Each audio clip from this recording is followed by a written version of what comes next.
Well, I want to thank you for joining me today.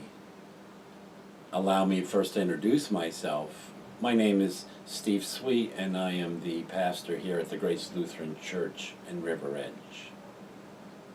And let me first give you my condolences and how sorry I am for what you're going through. And again, I'm sure you've heard that over and over to the point maybe you're sick of it.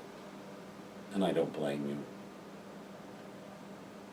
But the fact is, none of us, I don't care where we come from or who we are or what we have, no one's immune to loss or to grief.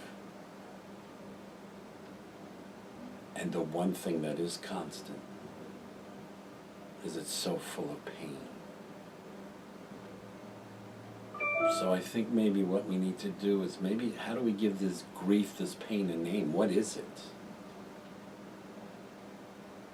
And there's all kinds of theories or statements that are, it's an emotion, it's a feeling, it's a stage, it's a task.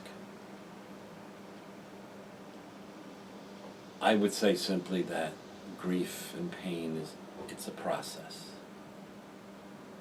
And it's a process that takes time. And it's a process that has no rules. But if I was really going to define it for you, I think it's a forced redefinition of who I am now. I didn't want this. It was forced on me. So now what do I do with it? Well, I'm sure by now you've had the funeral. That's the start. It is literally saying goodbye. But it's one thing to say it with words. It's another to really say goodbye. And to be honest, I think that's impossible. The Bible tells us that God is love and love is God. And if there was love there, you can't say goodbye to God. But I think it's the way of how do we now say a new hello? How do we allow the joy or the smile?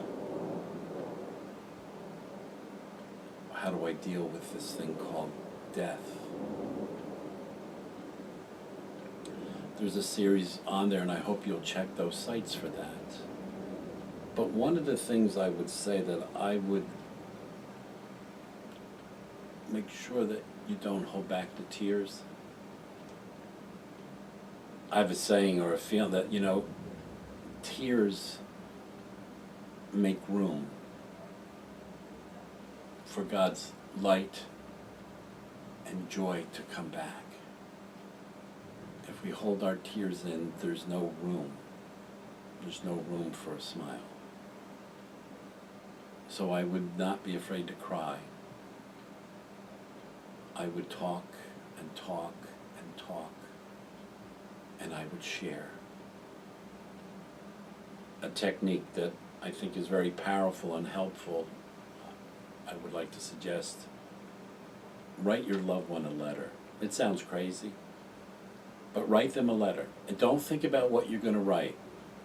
Honestly, just sit down in a quiet place. You want to put some music on, fine.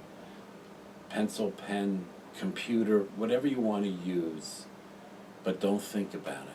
Allow your emotions, whether it's anger, whether it's fear, whether it's pain, just write and write and write. And when you get done, if you want, I suggest it does help, read it. And what you do with it after that is okay. Throw it away. Take it to the gravesite. Save it. Read it over and over. And I would at least write one.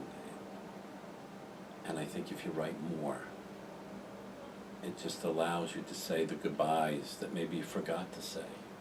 Or maybe you didn't have time to say goodbye. But take the time. I believe those that have gone can hear. And I think by doing this, you can touch each other one more time. Maybe in a different way, but still one more time.